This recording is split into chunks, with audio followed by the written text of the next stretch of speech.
अक्सर जब बरसात का मौसम आता है, हरेला के बाद या हरेला से कह लीजिए, हम ये जगह जगह पढ़ते हैं, कई वीडियोस आते हैं कि उत्तराखंड में लाखों पेड़ लग गए, करोड़ों पेड़ लग गए, बड़े बड़े दावे किए जाते हैं। और मैं जब कुछ आंकड़े देख रहा था, खंगाल रहा था, तो मुझे लगा यार अगर हर साल इतने लाखों करोड़ों पेड़ लग रहे हैं तो अब तो उत्तराखंड में ज़मीन ही नहीं बचनी चाहिए कुछ। लेकिन हुआ ये कि हमने जिस चीज़ पर ध्यान नहीं दिया था वो था सर्वाइवल रेट। कितने पौधे हम लगाते हैं, उसमें से कितने पौधे बच पाते हैं, इस ओर कभी ध्यान नहीं दिया गया। कभी किसी ने ये नहीं जाना कि आज जो हमने पौधा लगाया है क्या वो अगले साल वो सर्वाइव कर पाया। बहुत कम लोग हैं, इंडिविजुअल लेवल पे ये एफर्ट होते हैं, लोग अपने लगाए पौधों में इंटरेस्ट लेते हैं, देखते हैं, लेकिन एक बड़े लेवल पर अगर हम सोचें तो शायद ये चीज़ें नहीं नज़र आती हैं।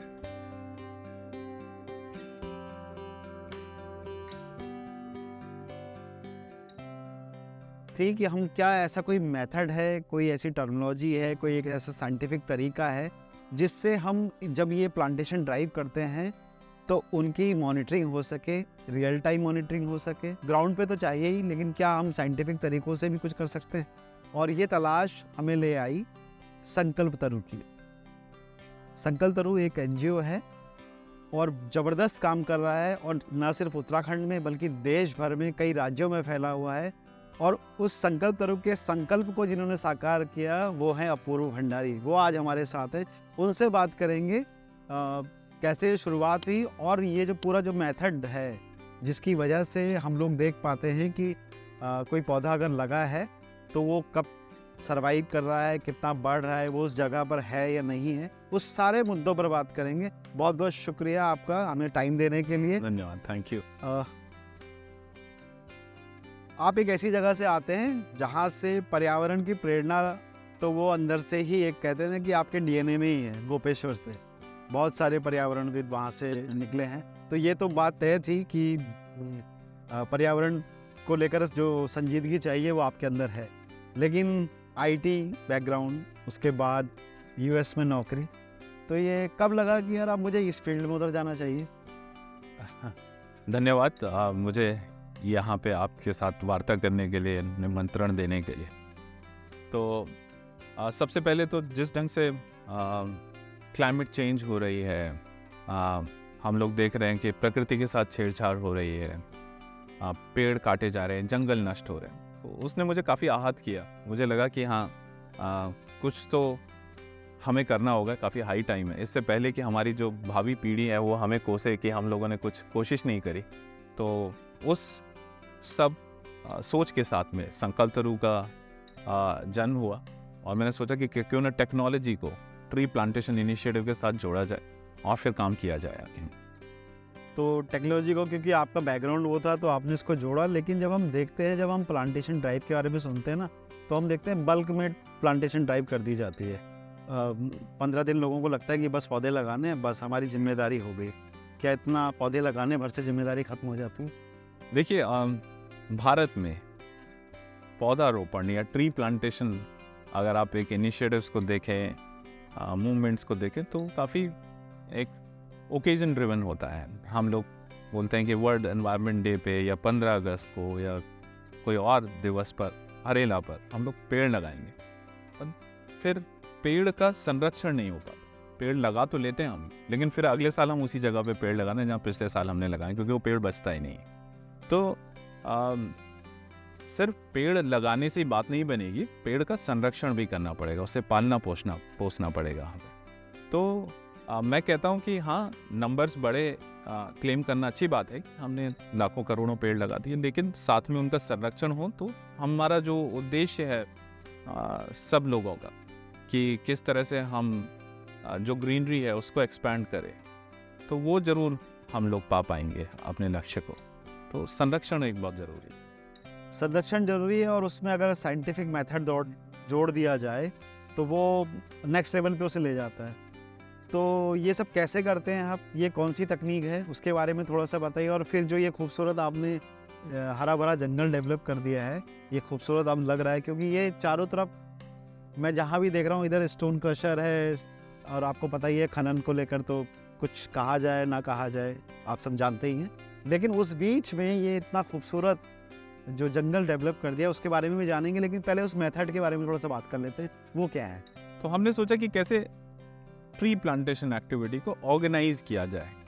ओके, क्योंकि हर कोई, मैंने जैसे बोले, ओकेजन पे पेड़ लगाते हैं, फिर संरक्षण नहीं हो पा रहा, तो हमने सोचा कि एक ऐसा प्लेटफॉर्म क्रिएट किया जाए जो IT इनेबल्ड हो, जिसमें सब लोग पेड़ लगाने का संकल्प ही ना लें, बट उस पेड़ को फिर जब हम लोग ग्राउंड पे लगाएं तो उसका संरक्षण किया जाए। तो हम लोगों ने एक sankalptaru.org के नाम से एक प्लेटफॉर्म को डेवलप किया, जहाँ पर लोग प्लेज लेते हैं, संकल्प लेते हैं तरु या पेड़ लगाने का, और जब वो कहीं से भी कर सकते हैं इस कंट्रीब्यूशन को। तो हमने कहा कि आपको, कई लोग बोलते हैं नहीं हमें तो टाइम ही नहीं है, हमारे आसपास कोई खुली जगह नहीं है जहाँ पे हम लोग पेड़ लगा सके। तो हमने कहा कि लोगों को एक कन्वीनियंस देते हैं, जब आप टिकट्स बुक कर सकते हैं ऑनलाइन, जब आप कोई भी चीज़ और है ऑर्डर कर सकते हैं ई-कॉमर्स पर, चीज़ों को ऑर्डर कर सकते हैं, क्यों ना पेड़ आप ऑनलाइन लगा सकें किसी भी अवसर पर। तो हमने जब ये पोर्टल को डेवलप किया तो लोग कहीं से भी पेड़ लगा सकते हैं ऑनलाइन, और जब हम लोग इस पेड़ को ज़मीन पर लगाते हैं तो हम उसको जियो टैग और फोटोग्राफ करते हैं, और वापस जिन डोनर्स ने, जिन सपोर्टर्स ने वो पेड़ ऑनलाइन हमारे साथ लगाए, हम उनको फोटोग्राफ और लोकेशन गूगल मैप पे उनके पास भेज देते हैं कि आपका पेड़ वाकई इस जगह पे लगा, ये लोकेशन है, इन केस आप आना चाहें। और फिर हम लोग पीरियोडिकली उनको अपडेट्स भेजते हैं प्रोग्राम लेवल पर कि प्लांटेशन का प्रोग्राम हम लोगों का कैसा उस जगह, उस क्षेत्र पर या उस राज्य में कैसा चल रहा है। तो लोगों को हाँ एक विश्वास तो होता है कि हाँ ये मेरा पेड़ सच में मेरे नाम के साथ यहाँ पर लगा, और मैं जाके देख भी सकता हूँ या सकती हूँ, और फिर ये प्रोग्राम आगे बढ़ता है। तो IT उसको एक तरह से ट्रांसपेरेंसी, पारदर्शिता काफ़ी क्रिएट कर रहा है इसमें, और हमें भी काफ़ी सहूलियत होती है रिमोट सेंसिंग से उस पूरे क्षेत्र को मॉनिटर करने में कि किस ढंग से वहाँ पे हरियाली बढ़ रही। तो ये जो सोंग रिवर का बैंक है, ये 2 चीज़ें यहाँ पे खास हैं। एक तो माइनिंग हो रही है आसपास, जैसा आप देख सकते हैं, माइनिंग की वजह से बहुत मिट्टी का कटाव भी होता है बरसात में, क्योंकि सोंग रिवर में पानी बढ़ता है जब, तो उसके जो तटबंध हैं वो काफ़ी कमज़ोर हो जाते हैं, और उसके तरफ से सॉइल इरोजन बहुत होता है। हमने सोचा कि कैसे क्या किया जाए, तो यहाँ के जो प्रधान हैं उनसे बात करी, तो उस ढंग से उनका अच्छा मार्गदर्शन मिला। पूर्व मुख्यमंत्री साहब त्रिवेंद्र सिंह रावत जी, उनका काफ़ी अच्छा सहयोग रहा। तो उन्होंने एकदम से हम लोगों की वार्ता कराई प्रधान और जो उनके पंचायत के सदस्य थे उनके साथ में। सबने कहा कि हाँ अगर हमें ज़मीन की रक्षा करनी है, बचाना है, तो पेड़ लगाना काफ़ी ज़रूरी। तो एक ढंग से जो कम्युनिटी डायलॉग हमारा उनके साथ रहा, काफ़ी पॉजिटिव सबका एक उस पर आउटकम था, और उस ढंग से हमने कहा चलिए फिर आगे चलते हैं और पेड़ लगाते हैं। तो पेड़ लगाने की वजह से आप देख रहे हैं कि एक तो भूशरण यहाँ पर रुका, हम बरसात के महीने यहाँ खड़े हैं, आप देख सकते हैं आसपास जहाँ पेड़ नहीं है वहाँ काफ़ी कटाव हो रहा है, जहाँ पेड़ लग चुके हैं वहाँ पे कटाव रुक गया है, और एक काफ़ी जो माइंस होती हैं, जो खनन जहाँ हो रहा है, उसके बीच में आपको एक ग्रीन पैच दिखने लगा है। कितना एरिया है ये? लगभग यहाँ पर 10 हेक्टेयर से अधिक एरिया है, लगभग 25 एकड़ के आसपास, और उसमें प्लांटेशन हुआ है। तो अलग अलग ब्लॉक्स में हमने ये प्लांटेशन किया। काफ़ी पथरीला इलाका है, अब ये हरा भरा तो काफ़ी दिख रहा है, लेकिन जब शुरू के जो चैलेंजेस थे उसमें ये काफ़ी पथरीला इलाका था। पिट डिगिंग तो यहाँ पे पॉसिबल ही नहीं हुआ, काफ़ी हम लोग के टूल्स जो होते हैं, फावड़ा, गैंती, वो सब टूट जाती थी जब हम लोग यहाँ पे पिट डिग करने की कोशिश कर रहे थे। तो टीम की काफ़ी मेहनत रही, जैसे मैंने कहा गाँव का काफ़ी अच्छा सहयोग रहा, तो उस ढंग से हम लोग यहाँ पर ये काम कर पाए। और हाँ एक चीज़ और काफ़ी अच्छी, तो हम लोगों ने जियोलॉजिस्ट के जो हमारे एक्सपर्ट हैं डॉक्टर MPS बेस्ड, उनसे भी काफ़ी अच्छा एक मार्गदर्शन हमें मिला। तो ये शुरुआत कैसे हुई, कैसे ये सारा प्रोसेस हुआ, थोड़ा उसके बारे में बताइएगा। और थोड़ा सा ये भी जानना चाहते हैं कि जो यहाँ पेड़ लगे, क्या उनकी सबकी जियो टैगिंग है, कितने लोग इनसे जुड़े हुए हैं? तो मैं आपको संकल्पतरु का सपोज मॉडल में बात करूं कि हमारे 2-4 मॉडल हैं, जिसमें हम लोग किसानों के साथ पेड़ लगाते हैं, हम लोग सामुदायिक ज़मीन, पंचायत की ज़मीनों में पेड़ लगाते हैं, हम स्कूल्स में पेड़ लगाते हैं, हम शहरी क्षेत्रों में पेड़ लगाते हैं। तो जो ये जगह है जहाँ पर हम लोग ये पौधारोपण का कार्य देख रहे हैं, ये एक सामुदायिक कम्युनिटी लैंड ट्रांसफॉर्मेशन प्रोग्राम जो हमारा होता है, सामुदायिक ज़मीनों पे पेड़ लगाने का कार्यक्रम, उसके अंतर्गत हमने किया। और ये 10 हेक्टेयर के आसपास ज़मीन है यहाँ पर पंचायत की। तो जब हमने पंचायत के साथ में एक डायलॉग शुरू किया तो पता लगा कि यहाँ पे काफ़ी समस्याएं हैं, खनन हो रहा है चारों ओर। खनन की वजह से जो पंचायत की ज़मीन है वो भी काफ़ी खतरे में है। काफ़ी ज़मीन पे तो खनन हो भी चुका था, तो उस पर काफ़ी बाढ़ आती है सौंग नदी के, क्योंकि बिल्कुल किनारे ये बसा हुआ है। हमने देखा कि पौधारोपण एक ऐसी चीज़ होगी जिससे ज़मीन को संरक्षित किया जाएगा। तो उसमें काफ़ी अच्छा मार्गदर्शन मिला पूर्व मुख्यमंत्री श्री त्रिवेंद्र सिंह रावत जी का भी। फिर डॉक्टर MPS बेस्ट जो हैं जियोलॉजिस्ट, उन्होंने काफ़ी अच्छा मार्गदर्शन किया कि इस जगह को कैसे डेवलप किया जाए। तो मैं तो कहूँगा एक काफ़ी होलिस्टिक अप्रोच बनी हम लोगों के, सब लोग इसमें जुड़े और आप रिजल्ट तो देख रहे हैं आप में। इसमें क्या क्या चैलेंजेस रहे, क्योंकि बड़ी पथरीली सी ज़मीन है तो इसमें पेड़ लगाना भी अपने आप में चैलेंज है। काफ़ी जब हमने ये शुरू किया तो हमसे यहाँ पे गांव वालों ने पूछा कि आप काम तो शुरू कर रहे हो, सच में पेड़ लग पाएंगे? हम तो कभी पत्थरों के ऊपर तो हमने नहीं देखे पेड़ लगते हुए। तो जब हमने स्टार्ट किया यहाँ पर कार्य, तो जो हमारे टूल्स और इक्विपमेंट्स थे, फावड़ा, गेंदी, ये काफ़ी टूट जाते थे।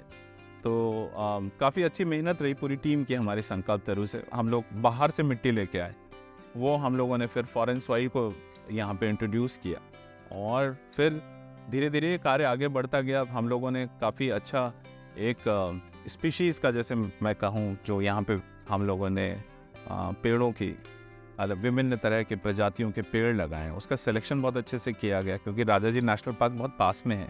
हमने देखा कि राजाजी नेशनल पार्क के हम पास में काम कर रहे हैं, तो वहाँ पे किस तरह के पेड़ हैं, वहीं लोकल पेड़ यहाँ पे लगाए जाए तो एक नेचुरल जंगल बनेगा। तो वो एक हम लोगों ने पहल की। चैलेंजेस थे, लेकिन अब काफ़ी अच्छे 1 साल के बाद ये एक हरा भरा जंगल यहाँ पर हो गया और उसके रिजल्ट्स काफ़ी प्रेरणादायक। मेरी ये जानने में दिलचस्पी है, आप उत्तराखंड में तो काम कर ही रहे हैं, आप बाहर भी काम कर रहे हैं, तो कौन कौन से स्टेट में काम कर रहे हैं? हम लोग लगभग 27 राज्यों में कार्य कर रहे हैं। 27 राज्य और केंद्र शासित प्रदेश जो हैं उनमें कार्य कर रहे हैं। तो लगभग पूरे भारत को हम लोगों ने एक कवर कर लिया कि हम लोग पूरे भारत को हरा भरा करेंगे। और कुछ हम लोग काफ़ी कठिन जगहों में पेड़ लगा रहे हैं, जैसे उनमें से कुछ हैं थार डेजर्ट, राजस्थान का जो इलाका है, कोल्ड डेजर्ट जो लद्दाख का इलाका है, हम लोग सुंदरबंस में हैं वेस्ट बंगाल में, हम विदर्भा में हैं जहाँ पे फार्मर सोसाइटीज़ काफ़ी हैं महाराष्ट्र में। हम लोग ऑलमोस्ट पूरी कोस्टल बेल्ट को, जो साउदर्न इंडिया की जो है, दक्षिण भारत की जो पूरी कोस्टल बेल्ट है, उसको कवर कर लिया हम लोगों ने। और हम लोग नॉर्थ ईस्ट में जहाँ पर आइलैंड है ब्रह्मपुत्रा पर, उस नदी पर जादव पैंग जो है पद्मश्री, उनके साथ काम कर रहे हैं। तो उस ढंग से काफ़ी कठिन जगहों में विविध तरह के प्रोजेक्ट्स हमारे चल रहे हैं। लोगों की अवेयरनेस, लोगों का पार्टिसिपेशन इस तरह के प्रोजेक्ट में बहुत ज़्यादा ज़रूरी होता है।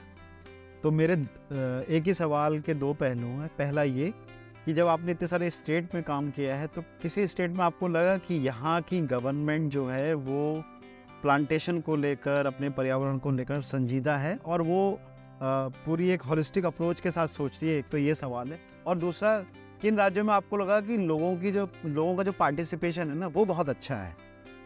जैसे आपने राजस्थान की बात की, लद्दाख की बात की, कोस्टल एरिया जो इंडिया के हैं उनकी बात की, तो वो कौन कौन से एरिया हैं जहाँ पर आपको लगा कि लोगों का बहुत ज़्यादा पार्टिसिपेशन? जी हाँ, तो मैं आपको पहले सवाल का जवाब देता हूँ। जहाँ तक सरकारों की बात है, राज्य सरकारों की, तेलंगाना में काफ़ी अच्छे से हरितहरम करके जो एक कार्यक्रम चल रहा है सरकार काफ़ी सालों से, वो एक काफ़ी सक्सेसफुल प्रोग्राम है, क्योंकि कम्युनिटी पार्टिसिपेशन बड़ा अच्छा था, पंचायत को उसमें इन्वॉल्व किया गया है, टारगेट्स दिए गए हैं, मॉनिटरिंग है, तो वो एक अच्छी पहल है और उसके रिजल्ट्स भी हैं। दूसरा जो सवाल है आपका कि इंडिविजुअल्स का पार्टिसिपेशन किन राज्यों में ज़्यादा है, तो जहाँ बड़ी दिलचस्प सी बात है, जहाँ ग्रीनरी की कमी है वहाँ पे ज़्यादा पार्टिसिपेशन हमें देखने को मिलता है। सपोज राजस्थान में थार रेगिस्तान में हम लोगों ने देखा लोग काफ़ी ज़्यादा इन्वॉल्व होते हैं इन प्रोजेक्ट पे, क्योंकि उनको पेड़ों की कीमत पता है।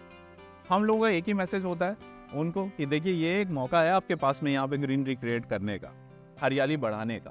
तो उन्हें भी समझ में आता है कि हाँ, कोई एक संस्था इतनी दूर से हमारे पास में आई है, पेड़ लगाना चाहती है, तो क्यों ना हम लोग उनका सहयोग करें।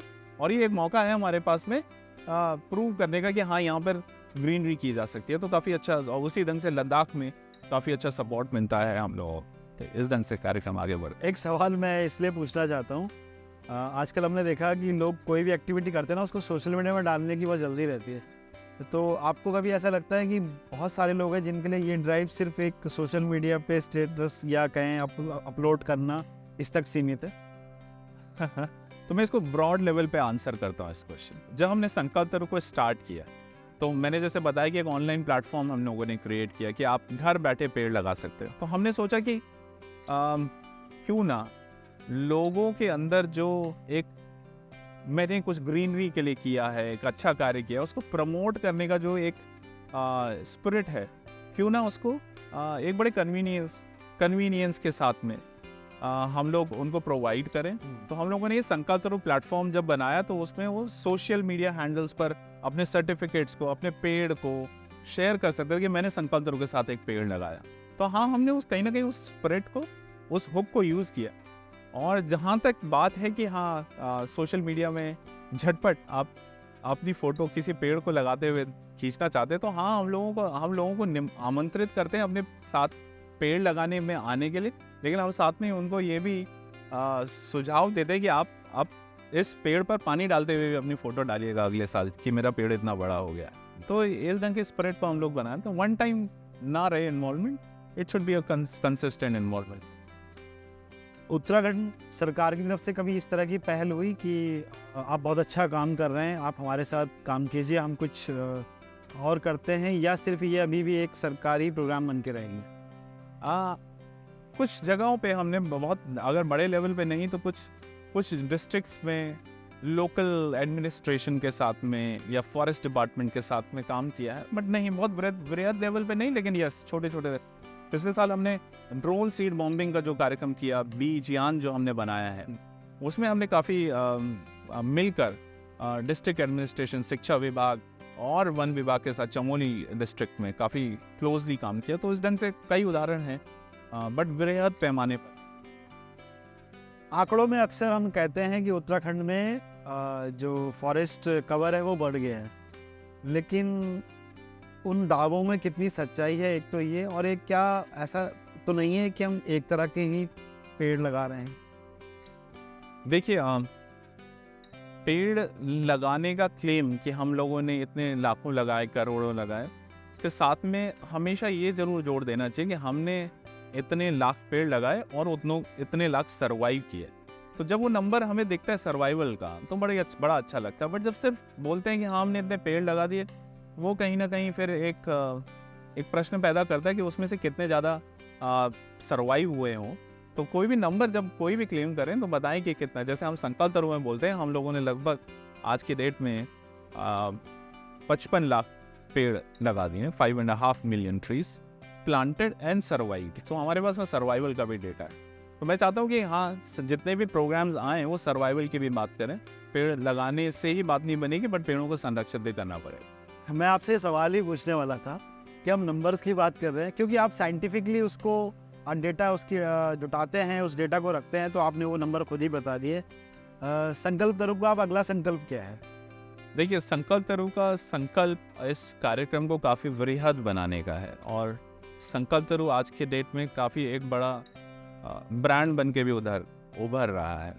क्योंकि मैं हमेशा से सोचता रहा हूँ कि जो नॉन प्रॉफिट है, जो NGO है या जिसको आप कहते हैं, उसका एक ब्रांड काफ़ी सॉलिड होना चाहिए, काफ़ी मजबूत होना चाहिए, खोखला नहीं होना चाहिए। हम लोग 11 वर्षों से कार्य कर रहे हैं, तो 11 वर्षों में हम लोगों ने एक तरह से काफ़ी पारदर्शिता और सक्सेस को शो करते हुए एक अच्छा विश्वास जगाया अपने डोनर्स के उसमें। लेकिन हम लोग अब चाहते हैं कि हाँ, ये एक बृहद कार्यक्रम बने जहाँ सब लोग एक एक पेड़ जरूर लगाएं। एक वो, दूसरा हम लोग जो क्लाइमेट चेंज की एक बड़ी प्रॉब्लम हमारे सामने आ रही है, हम सब लोग देख रहे हैं, ऋतु परिवर्तन इतने जल्दी हो रहा है, हम लोग वेदर के शिफ्ट देख रहे हैं, हम लोग क्लाइमेट में शिफ्ट देख रहे हैं। तो वो एक जो बड़ी समस्या है, उसमें हम लोग किस तरह से इंडिविजुअल लेवल पर पार्टिसिपेशन करें। देखिए, सरकारें अपना काम करेंगे, NGOs अपना काम करेंगे, कॉर्पोरेट्स अपना काम करेंगे, लेकिन इंडिविजुअल्स की भागीदारी भी इन सब कार्यक्रम में काफ़ी सुनिश्चित करना जरूरी हो गया। हम चाहते हैं कि इंडिविजुअल लेवल पे हम लोग किस तरह से सबको इन्वॉल्व कर सके कि सब लोग अपनी जिम्मेदारी समझें कि हाँ, पेड़ लगाना, साथ में क्लाइमेट चेंज की जो ये प्रॉब्लम है उसमें अपनी भागीदारी देना, सॉल्व करने में उसे, वो एक हमारा एक लक्ष्य है। एक मेरा जो सवाल था वो ये था कि आमतौर पर इस तरह की चीज़ों में हैबिट एक बड़ा रोल प्ले करती है। पेड़ लगाने की हैबिट या पर्यावरण को लेके अगर हमारे अंदर कुछ दिलचस्पी है तो वो ज़्यादा अच्छे से होता है। हो सकता है बड़ी एज के लोगों में या जो 35-40 साल के लोग हैं उनको उतनी अवेयरनेस उनके अंदर डेवलप करने में दोबारा से टाइम लगे, लेकिन जो बच्चे हैं उनमें ये हैबिट डेवलप की जा सकती है, क्योंकि हम मानते हैं कि बच्चे नरम मिट्टी की तरह होते हैं, उन्हें जिस सांचे में डालो वो ढल जाते हैं। तो इसे आप कैसे देखते हैं कि हम स्कूलों में पर्यावरण पे सिर्फ ड्राइंग ना बनाएं, उससे अच्छा है कि हम बच्चों को ग्राउंड पे ले जाएं, उन्हें उनसे पेड़ लगाएं, उन्हें वो प्रोसेस दिखाएं, वो कितना इम्पोर्टेंट है और कितने बड़े लेवल पे किया जा सकता है। जी हाँ, तो मैं इस चीज़ को पिछले जो मैंने बात करी उससे जोड़ता हूँ कि अभी बड़ा हाई टाइम है, काफ़ी क्रिटिकल दौर से हम लोग गुजर रहे हैं, जहाँ पे क्लाइमेट चेंज की जो प्रॉब्लम है उसे इंडिविजुअल से हमें जोड़ना होगा कि वो अपनी भागीदारी दें इस प्रॉब्लम को सॉल्व करने में। कुछ ना कुछ हर दिन हम एक अच्छा कार्य करें, जो कि क्लाइमेट चेंज जो हो रहा है या वेदर के शिफ्ट जो हो रहे हैं, पोल्यूशन जो बढ़ रहा है, उससे हम लोग लड़ाई लड़ सकें। उसमें जो युवा है या जो बच्चे हैं उनकी भागीदारी काफ़ी ज़रूरी है, क्योंकि वो एक ग्रुप है जो कि अब जिनको एक चार्ज लेना पड़ेगा और वही सबसे ज़्यादा अफेक्टेड होंगे इससे, अगर क्लाइमेट चेंज इस ढंग से ही होता रहा। तो उस ग्रुप में जो हमारे वो टारगेट ग्रुप है, उसमें हम लोग काफ़ी कोशिश कर रहे हैं कि उनको सिर्फ हम लोग किताबी भाषा में ना बताएं, भले हम लोग प्रैक्टिकली भी ग्राउंड पे ले जाकर काफ़ी उन चीज़ों में इन्वॉल्व करें, तो उसके अच्छे। तो संकल्प तरुण का जो clean and green school model है वो एक काफ़ी सक्सेसफुल प्रोग्राम है इस क्षेत्र में काम करने के लिए। और अब हम बातचीत के लास्ट दौर में हैं, तो मैं 2 ही सवाल आपसे पूछूंगा। पहला तो मैं इसी पर आ जाता हूँ क्योंकि ये जीवन वाला का एरिया है, तो यहाँ जो आपने पेड़ लगाए हैं, आपने अलग अलग वैरायटी के पेड़ लगाए हैं और वो बहुत सिस्टमेटिक दिख भी रहे हैं। तो यहाँ कौन कौन से पेड़ हैं और उसमें अब यहाँ की जो गाँव के लोग हैं उनका कितना बड़ा रोल है, वो किस तरह से अपनी जिम्मेदारी निभाते हैं या उनका पार्टिसिपेशन कितना है? पहले तो ये सवाल। हम लोग किसी भी जगह जब हम प्लांटेशन का कार्यक्रम शुरू करते हैं तो हमने कम्युनिटी से काफ़ी एक डायलॉग सेट करते हैं कि उनको कौन से पेड़ चाहिए, क्योंकि देखिए गांव का जंगल गांव के लिए है। तो इसमें बड़ा ज़रूरी है कि जब हम स्पीशीज़ को सेलेक्ट करें वो उनके चॉइस के हों, वो साइंटिफिक तरीके से चुने हुए हों और बायोडाइवर्सिटी में एक वो अच्छा एक इम्पैक्ट दे। तो यहाँ पर हम लोगों ने जो पेड़ चूज़ करे, क्योंकि हम लोग काफ़ी पास हैं, मैंने जैसे बोला राजा जी नेशनल पार्क के, हम लोगों ने यहाँ पर बैम्बू काफ़ी प्लांट किया है, हम लोगों ने साल का प्लांटेशन किया, हमने यहाँ पे शीशम लगाया है, हम लोगों ने यहाँ पे यहाँ तक कि बकेन का पेड़ लगाए हैं काफ़ी। हम लोगों ने फलदार वृक्षों की अगर बात करें, क्योंकि वो कम्युनिटी की एक रिक्वायरमेंट थी, तो हमने जामुन, आंवला, ये सब, नीम, काफ़ी इस तरह के भी पेड़ लगाए और लगभग 16 से ज़्यादा यहाँ पे प्रजातियों के पेड़ हमने लगाए, और जो सबके एक बड़ा अच्छी ग्रोथ यहाँ पर है और सब सहभागिता से में ग्रो कर रहे हैं, ये एक अच्छी बात है। मेरा लास्ट सवाल जो सबसे ज़रूरी है, जब कोई अपनी एक जमी जमाई जॉब छोड़ता है और उसके बाद अपने हॉबीज़ को कह लीजिए, अपने कुछ ड्रीम्स होते हैं उनको चेस करता है, तो उसमें एक तो मेहनत लगती है और एक सेटिस्फेक्शन होता है, तो कितना सेटिस्फाइड है? और मैं सवाल इसलिए पूछ रहा हूँ कि आजकल बहुत सारे युवा हैं जो ये कोशिश कर रहे हैं कि वो अब दोबारा पहाड़ों में लौट रहे हैं और वो करना चाह रहे हैं जो उन्हें लगता है कि वो ज़्यादा बेहतर कर सकते हैं, और क्योंकि आपका एक सक्सेसफुल मॉडल है तो इसीलिए मैं ये सवाल आपसे पूछ रहा हूँ, कितने संतुष्ट हैं?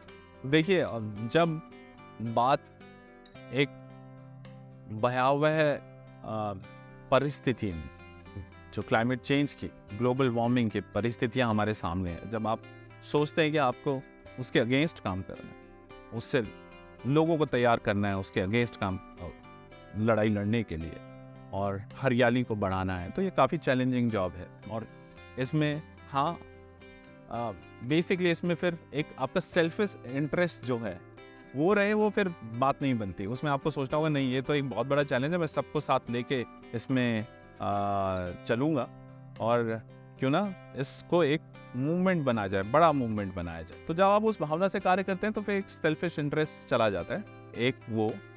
और आप जब इस ढंग से काम करते हैं तो आपके सक्सेस रेट भी बढ़ जाता है, मैं तो कहूँ, मेरा पर्सनल एक्सपीरियंस है। क्योंकि जब आप एक अच्छे इंटेंशन से काम करेंगे, आप एक काफ़ी मास मूवमेंट बनाने की कोशिश करेंगे, किसी चीज़ को सक्सेस ज़रूर मिलेगी, बशर्ते आप काफ़ी ट्रांसपेरेंट हो, आपके पास में टेक्नोलॉजी हो, और थर्ड है आप काफ़ी लोगों को इन्वॉल्व कर सकें उसमें, लोगों को देखें कि हाँ मैं अगर इसमें इन्वॉल्व होऊंगा तो उसके रिजल्ट कैसे होंगे। तो मैं कहूँगा कि हाँ, ये इन्वॉल्वमेंट और टेक्नोलॉजी, ये सारी चीज़ें जो हैं, इंटेंशंस, ट्रांसपेरेंसी, ये काफ़ी इंग्रेडिएंट्स हैं किसी भी सक्सेसफुल प्रोग्राम के लिए।